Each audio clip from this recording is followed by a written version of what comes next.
lá! Hoje, a nossa análise vai fundo na ciência por trás da agricultura. Sabe, como garantir que um teste de campo, tipo com um adubo novo, realmente mostra o que funciona. Para essa conversa, a gente está se baseando em alguns documentos técnicos bem interessantes sobre princípios e delineamentos de experimentos. E tem umas imagens ótimas também, mapas de solo, gráficos, fotos e até um estudo de caso com alface, que vamos usar bastante. A missão aqui, então, é desvendar por que organizar um experimento agrícola é tão metódico, né? E como essas regras todas garantem que as conclusões sejam confiáveis. Vamos usar essa história da alface para pegar o jeito.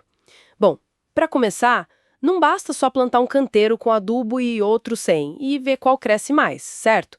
Pelo que vi nas fontes, a coisa é mais complexa, precisa de uma estrutura. Ah, com certeza. Sem método, a chance de chegar numa conclusão errada é enorme. O Huff Fisher, um estatístico lá atrás, definiu 3 pilares para isso: repetição, casualização e controle local. São a base de tudo.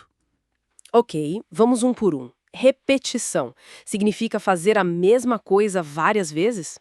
É isso? Isso, exatamente. Em vez de ter só uma parcela com o tratamento A e uma com o B, você usa várias. Para quê? Primeiro, para estimar o que chamamos de erro experimental. Erro experimental. Aquela variação que acontece naturalmente? Exato. Mesmo plantas tratadas iguaizinhas vão ter alguma diferença. A repetição ajuda a medir isso. E segundo, com mais repetições, a sua média, o resultado médio de cada tratamento fica mais precisa, mais confiável. Entendi. Faz sentido. E a casualização? Isso tem a ver com sorteio? Totalmente. É sortear qual tratamento vai em qual pedacinho de terra, em qual unidade experimental. Ah, então a casualização evita que a gente, mesmo sem querer, coloque o tratamento que a gente acha melhor, sei lá, na parte mais fértil do terreno. Exatamente. Garante que a comparação seja justa, né? E valida a estimativa do erro experimental que a gente calculou com a repetição. Senão você poderia achar que o adubo foi ótimo, mas na verdade era só aquele canto específico do campo que era melhor. Certo, saquei. E o terceiro, controle local. O que seria isso? Olha, o controle local é como a gente lida com a heterogeneidade do campo. Lembra dos mapas de solo que você mencionou? Com aquelas manchas de pH diferente, fósforo variando? Lembro, sim. Áreas bem diferentes umas das outras. Pois é. O controle local agrupa as parcelas que são mais parecidas em blocos. Imagina assim, um bloco na área mais ácida, outro bloco na área menos ácida. Dentro de cada bloco desses, a gente sorteia todos os tratamentos. Ah, tá. Então você compara os tratamentos dentro de condições mais homogêneas, isolando aquela variação maior do solo. Perfeito. Você isola o efeito daquela grande variação. É a lógica por trás do delineamento em blocos casualizados, o famoso DBC, muito usado na prática. Entendi. Então esses princípios definem como organizar o experimento lá no campo. Voltando para o nosso exemplo da alface. O problema era a produção baixa, né? E as hipóteses eram: a cobertura com palhada ajuda. Isso. Qual a dose ideal de nitrogênio? E talvez a mais importante, será que esses dois fatores interagem? Uma coisa afeta a outra? Exatamente essas eram as questões. E para responder, eles definiram tratamentos que são combinações dos fatores. Eram 6, se não me engano. Sem cobertura, mas com 0, 50% ou 100% da dose de N. Certo. E a mesma coisa com cobertura, 0, 50% ou 100% de N. Assim você cobre todas as possibilidades principais. E como é que se organiza esses 6 tratamentos lá no campo? Pensando naqueles mapas de solo, na variação toda. Imagino que não seja o tal do DIC, o inteiramente causalizado, que você disse que era para áreas homogêneas. Não, dificilmente seria. Na prática, com aquela variação que os mapas mostram, o mais provável é usar blocos causalizados, o DBC, aplicando o controle local.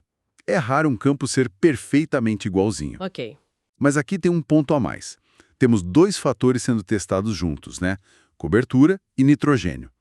Para analisar isso de forma eficiente, a gente usa o que se chama de delineamentos fatoriais. Fatoriais. E por que eles são tão importantes nesse caso? Qual a vantagem? A grande sacada dos fatoriais é poder estudar a interação entre os fatores. Sem eles, a gente veria só uma parte da figura. O fatorial mostra o efeito isolado da cobertura, o efeito isolado do nitrogênio, mas, crucialmente, mostra se o efeito de um depende do nível do outro. Como assim? Por exemplo, pode ser que a dose máxima de nitrogênio só traga benefícios se tiver a cobertura morta. Ou talvez, sem a cobertura, ela até prejudique a planta, por alguma razão. Entender essa interação é o que permite fazer uma recomendação realmente otimizada, sabe? É aí que a ciência refina a resposta para o agricultor. Nossa, isso é chave mesmo. Então, o delineamento é o esqueleto, a estrutura. Mas a execução no dia a dia, no campo, tem que ser muito cuidadosa também, imagino. As fontes mencionam bastante o caderno de campo. Isso é tão importante assim? Fundamental. O caderno de campo é o diário de bordo do experimento. Ali se registra tudo, absolutamente tudo. Qual tratamento está em qual parcela específica, as datas de tudo, plantio, adubação, colheita, as medições que foram feitas, peso da alface, altura, número de folha, sei lá. E até problemas que aconteceram. Sim, qualquer ocorrência. Uma praga que atacou mais um bloco, uma irrigação que falhou num pedaço, se precisou fazer uma capina diferente em alguma área, tudo isso tem que estar anotado. E por que tanto detalhe? Para que serve isso tudo no final? Para a gente poder rastrear e, idealmente, controlar as fontes de erro. Lembra do erro experimental, o aleatório? A repetição ajuda a estimar ele. Mas o grande perigo é o erro sistemático. Que seria? Um erro que afeta um tratamento mais que outro, de forma não aleatória. Imagina errar na pesagem do adubo só para um dos tratamentos. Ou aplicar um defensivo de forma desigual no campo. Coisas assim podem validar completamente os resultados. O caderno ajuda a identificar se algo assim aconteceu. Entendi. E ele anda junto com outros cuidados, claro. Usar mudas o mais uniformes possível, aplicar os tratos culturais tipo irrigar, capinar de forma igual para todo mundo, ou pelo menos de forma planejada, por bloco, se for necessário. E até definir bem a área útil da parcela para colher, para evitar que a planta da borda, que pode ser afetada pela parcela vizinha, influencie o resultado. É um conjunto de boas práticas para evitar que esses erros sistemáticos, que eles joguem meses de trabalho fora. Resumindo, então, a receita para ter confiança no resultado agrícola experimental é aplicar com rigor aqueles 3 princípios: repetição, casualização e controle local. Escolher o delineamento experimental certo para a situação, um DBC para lidar com a variação do solo, um fatorial para entender interações complexas como essa da alface com cobertura em nitrogênio. O objetivo final é sempre isolar o efeito real do que a gente está testando, com o mínimo de ruído, de erro. Fica muito claro, né? A validade de uma recomendação que chega para o produtor depende totalmente desse rigor todo, que muitas vezes a gente nem vê acontecendo lá no campo. E para a gente fechar e deixar uma reflexão, uma das fontes até comentou que, embora a casualização seja um pilar, existem situações, como em testes de espaçamento de árvores, onde às vezes se usam delineamentos chamados sistemáticos. Tipo, as árvores vão ficando progressivamente mais espaçadas, sem o sorteio completo. Sim, existem esses casos. Isso levanta uma questão interessante, né? Que riscos ou talvez limitações para a validade das conclusões podem aparecer quando a gente abre mão dessa aleatoriedade total que a casualização garante? Fica aí para a gente pensar um pouco mais.